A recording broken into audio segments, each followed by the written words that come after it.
South ఇండియాలోనే అతి తక్కువ ధరలకి రత్నాలను అందించే ఏకైక సంస్థ 6JVR. నమస్తే, నేను Keshav. Welcome to Suman TV.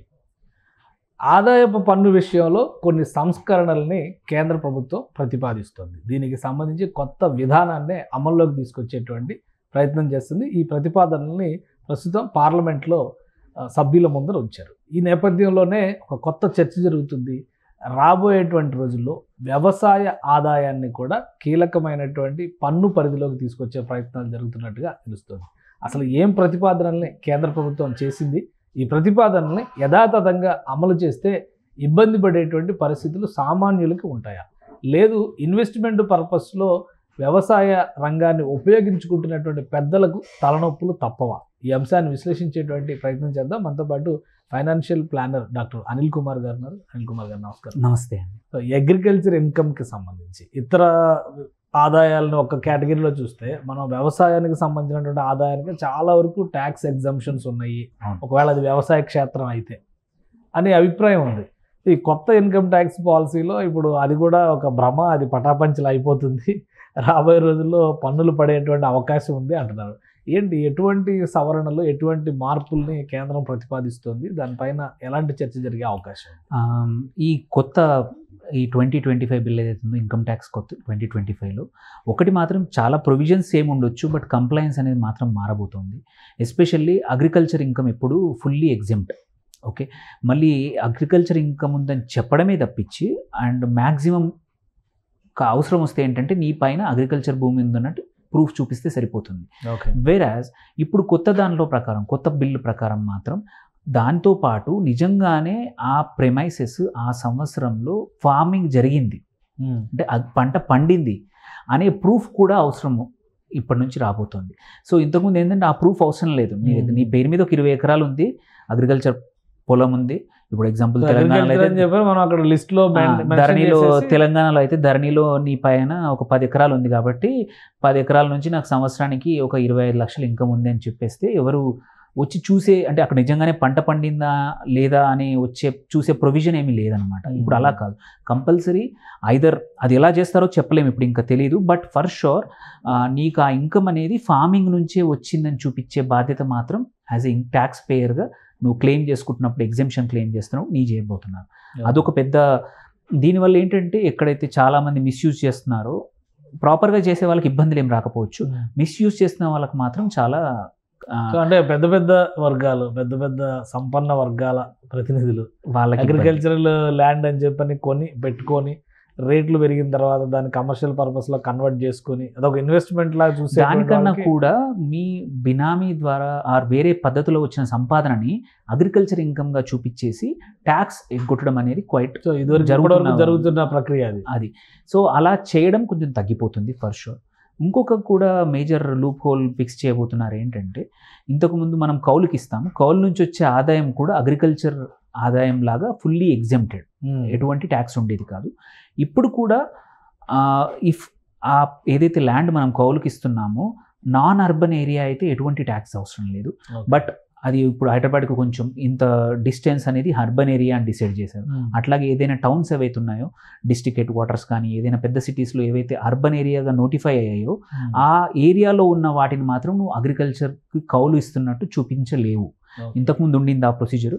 So దానివల్ల ఏంటంటే కొంచెం చాలా మటుకు మిస్యూజ్ చేస్తున్నారు. మీరు అన్నట్టు కొద్దిమంది అగ్రికల్చర్ ల్యాండ్ని కమర్షియల్కి వాడుకొని అగ్రికల్చర్ అని చెప్పి దాని నుంచి వచ్చే ఇన్కమ్ కూడా నువ్వు ఇంకా చూపించలేవు అనమాట. సో అదొక మేజర్ చేంజ్. ఇంకొక మేజర్ చేంజ్ ఏంటంటే కొత్త బిల్లులో మనము ఫుడ్ ప్రాసెసింగ్కి అన్ని స్టెప్స్కి ట్యాక్స్ ఎగ్జెంప్ట్ ఉండేది. ఇప్పుడు కొన్ని మేజర్ ఎగ్జాంపుల్, సింపుల్ కొన్ని మాత్రం స్టిల్ ఎగ్జెంప్షన్ ఉంటుంది. ఎగ్జాంపుల్ పప్పులు ఉన్నాయి, పప్పు ధాన్యాలు ఉన్నాయి. కందులు ప్రాసెస్ చేసి కందిపప్పు రావడం అనేది, కందిపప్పే మనం మార్కెట్ చేయగలుగుతాం కాబట్టి దానికి ఎటువంటి ట్యాక్స్ ఉండదు. బట్ కందిపప్పు నుంచి నువ్వు శనగపప్పు చేసావు, శనగపప్పు నుంచి శనగపిండి చేస్తున్నావు, అది ఒక వాల్యూ అడిషన్ చేస్తున్నావు. ఈ వాల్యూ అడిషన్ ఎంత ఉందో దానికి మాత్రం మీరు ట్యాక్స్ కట్టే అవకాశాలు ఉన్నాయి. అంటే బేసిక్ ఒక ప్రోడక్ట్ని యాజ్ ఇట్ ఈజ్ మార్కెట్ చేయగలిగే, లేకపోతే ఒక చిన్న బేసిక్ ప్రాసెసింగ్ ఏదైనా చేయడానికి, ఎగ్జాంపుల్ వడ్లు ఉన్నాయి, వడ్లను డైరెక్ట్ కస్టమర్ అనేది కొనడు కాబట్టి దానికి కావాల్సిన బేసిక్ థింగ్ ఏంటంటే మిల్లింగ్ చేయాలి, కంపల్సరీ మిల్లింగ్ చేసి బియ్యం చేయాలి. సో దానికి ఎటువంటి ఇబ్బంది ఉండదు. బట్ మిల్లింగ్ దాంతోపాటు నువ్వు బియ్యాన్ని పిండి చేయడము, బియ్యం నుంచి ఇంకేదైనా ప్రాసెస్ చేయడము, దానికి మాత్రం ఇప్పుడు మాత్రం ఫుడ్ ప్రాసెసింగ్కి మాత్రం ట్యాక్స్ పడే అవకాశాలు ఉన్నాయి. సో ఫుడ్ ప్రాసెసింగ్ ఇండస్ట్రీస్కి కొత్తగా ఈ ట్యాక్సెస్ అనేది మాత్రం రాబోతూ ఉంది. And one major thing which ఏంటంటే పార్లమెంట్లో మేజర్గా డిబేట్ అయ్యే అంశం మాత్రం డైరీ, పౌల్ట్రీ, ఫిషరీస్, నర్సరీస్ కూడా ఇవన్నీ కూడా ఇంతకుముందు అగ్రికల్చర్ ఇన్కమ్ అనేసి ఎగ్జెంప్ట్ అయిపోయేది ఫుల్లీ. ఇవన్నిటిని ఫుల్లీ తీసేయబోతున్నారు. డైరీ ఫిషరీస్ కూడా ఈ కేటగిరీలో వస్తుంది. అవునండి. రొయ్యల సాగు, చేపల సాగు చేసేటువంటి వాళ్ళు కూడా ట్యాక్స్ ఇంతవరకు అగ్రికల్చర్ ఇన్కమ్ లాగా చూపించేసి ఆ వచ్చే సంపాదన అంతా ట్యాక్స్ లేకుండా ఎంజాయ్ చేసే అవకాశం ఉండింది ఇంతకుముందు మనకి. ఇప్పుడు మాత్రం ఈ కొత్త బిల్లు ప్రకారం, ప్రొవిజన్స్ల ప్రకారం డైరీ కానీ ఎనీ పౌల్ట్రీ యాక్టివిటీ, అది ఎగ్స్ కోసమే కానివ్వండి ఆర్ కోళ్ళ పెంపకం కూడా కాస్ట్లీ అంటే వచ్చే ఇన్కమ్ నుంచి మాత్రం నువ్వు ట్యాక్స్ కంపల్సరీ కట్టాల్సిన అవకాశం అంటే ఇక్కడ మనకు రేట్లు పెరిగినట్టే కదా, పెరిగే అవకాశం ఉందండి. అంటే కాబట్టి ఇన్కమ్ నుంచి ఇంతకుముందు ఎగ్జెంప్ట్ అయ్యేది. సో అది ఎంత పెరుగుతుందో తెలియదు. బట్ చాలామంది ఏంటంటే ఇప్పుడు మీరు చూసుకుంటే ఈ ఇండస్ట్రీస్ ఏవైతే ఉన్నాయో ఇంతకుముందు అంటే చిన్నగా ఒక ఇంట్లోనే చేసే పరిశ్రమలాగా ఉండేది. బట్ ఇప్పుడు ఆ స్కేల్ వచ్చేసి కమర్షియల్ ఇండస్ట్రియల్ స్కేల్లో అయిపోయి 100 కోట్ల లాభం వచ్చినా కానీ నువ్వు తప్పించే అవకాశాలు ఉన్నాయి.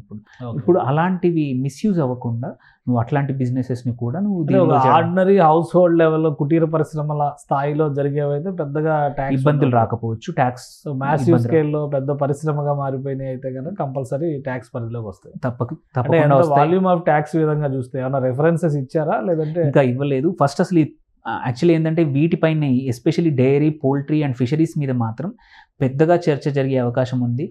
మీరు చూసుకుంటే చాలామంది పొలిటీషియన్స్, చాలామంది మన పార్లమెంట్ సభ్యులు కూడా ఈ బిజినెస్లో ఉన్నారు. చాలా మంది అలాంటప్పుడు వాళ్ళ దగ్గర నుంచి చాలా వ్యతిరేకత వచ్చే అవకాశం ఉంది. సో సవరణలు జరిగే అవకాశం ఉంది. మేబీ ఇంతవరకు పొలిటీషియన్స్ ఎందుకు ఈ బిజినెస్ ఎంచుకుంటారని ట్యాక్స్ పడదు కాబట్టి అంతేనా అయ్యి ఉండొచ్చు. అది కూడా ఒక ఈజీగా ఉంటుంది కాబట్టి చేసే వాళ్ళకి యాక్సెస్ కూడా ఉంటుంది. ల్యాండ్స్, రిసోర్సెస్ ఇవన్నీ యాక్సెస్ కూడా ఉంటాయి కాబట్టి. సో అవి సవరణ జరగకపోతే మాత్రం ట్యాక్స్ బేస్ మాత్రం చాలా పెరుగుతుంది. దానివల్ల ఏదైతే ట్యాక్స్ లీకేజ్ అంటాము, ఇప్పటివరకు ట్యాక్స్ అంటే ఓన్లీ ఇన్కమ్ ట్యాక్స్ పేయర్స్, ఎవరైతే డైరెక్ట్ ట్యాక్స్ పేయర్స్ ఉన్నారో వాళ్ళకే పడేది. అవును. ఇప్పుడు ఈ ఇండైరెక్ట్ సర్కిల్స్ అన్నింటినీ కూడా ట్యాక్స్ పరిధిలోకి తీసుకొచ్చేటువంటి అవకాశం ఉంది. Whether it is agriculture farming చేస్తున్నట్టు ప్రూవ్ చేయడం కానీ, ఈ డైరీ కానీ, డైరీ, ఫుడ్ ప్రాసెసింగ్ లో ఏవైతే నర్సరీస్, ఏ విధంగా నర్సరీస్ కూడా నర్సరీస్లో కూడా 2 రకాలు ఉంటాయి. ఏవైతే సింపుల్గా ప్రైమరీగా సింపుల్ నర్సరీగా మెయింటైన్ చేసి వాళ్ళకి ఎటువంటి ఇబ్బంది లేదు. కానీ ఎవరైతే కమర్షియల్గా నర్సరీస్ వాడుతున్నారో, హార్టికల్చర్ క్రాప్స్ కానీ, క్యాష్ క్రాప్స్ ఎవరైతే నర్సరీలు పెంచుతున్నారో వాళ్ళకు మాత్రం కంపల్సరీ వాళ్ళు కూడా ట్యాక్స్ దానిలో ఇంతవరకు ఎగ్జెంప్షన్ పోతుంది. వాళ్ళు కూడా కంపల్సరీ ట్యాక్స్ కట్టే అవకాశం ఉందన్నమాట. సో ఎవరైతే చిన్న రైతులు ఉన్నారో వాళ్ళకి ఎటువంటి ఇబ్బంది రాకపోవచ్చు. ఎందుకంటే వాళ్ళు ఫార్మింగ్ చేస్తున్నారు, అది చూపించడం పెద్ద కష్టం కాదు. బికాజ్ మనం వరే కానీ ఎటువంటి పంట అయినా సరే మనం ఎక్కడో ఒక చెప్పుట అమ్ముతాము. అమ్మినది ఏదర్ మార్కెట్లో కావచ్చు, ఏపీఎంసీ అయితే ఒక రిసీట్ ఉంటుంది, ఆర్ మన రైస్ మిల్లర్ దగ్గర అయితే ఒక రిసీట్ ఉంటుంది. అవి చూపించుకుంటే ఎటువంటి పెద్ద ఇన్కమ్ ఉన్నా కానీ ట్యాక్స్ తప్పించవచ్చు. ఎవరైతే మిస్యూజ్ చేస్తున్నారో మాత్రం వాళ్ళకి ఇబ్బంది. రైట్. థ్యాంక్ యూ అనిల్ గారు. ఇది అగ్రికల్చర్కి సంబంధించి, వ్యవసాయానికి సంబంధించిన ఆదాయం పైన కూడా కేంద్ర ప్రభుత్వం గురిపెట్టింది. ప్రధానంగా దీన్ని మిస్లీడ్ చేస్తూ బినామీలతో తమ ఆధీనంలో ఉన్నటువంటి ఆస్తుల్ని సాగు చేసి ఆదాయాన్ని చూపించకుండా, పన్ను కట్టకుండా అనుభవిస్తున్నటువంటి సంపద పైన మాత్రం ఇక మీదట పన్ను పడేటువంటి అవకాశం ఉంది. అయితే పార్లమెంట్లో చర్చల సమయంలో దీనిలో ఎలాంటి సవరణలు వస్తాయనేటువంటి దానిపైన ఆధారపడి ఉంటుంది పన్ను స్లాబ్ రేట్ సిస్టమ్ డిసైడ్ చేయడం అనేదని అనిల్ కుమార్ గారు విశ్లేషిస్తున్నారు. ఇక చిన్నకారు, సన్నకారు వ్యవహారాల్లో, వ్యాపారాల్లో, అలానే వ్యవసాయంలో ఉన్న వాళ్ళకి మాత్రం పెద్దగా ఇబ్బంది ఉండకపోవచ్చు. ఎవరైతే మ్యాసివ్ స్కేల్లో పెద్ద ఎత్తున వ్యవసాయాన్ని ఉపయోగించుకొని ఆదాయాన్ని పొందుతూ పన్ను కట్టకుండా తప్పించుకుంటున్నారో వాళ్ళని పన్ను పరిధిలోకి తెచ్చే ప్రయత్నంలో భాగమే ఈ సవరణలని ఆయన వివరిస్తున్నారు. ఇది special discussion. Keep watching. Suman టీవీలో మీ పర్సనల్ అండ్ బిజినెస్ ప్రమోషన్స్ కోసం కింది నెంబర్కి కాంటాక్ట్ చేయండి.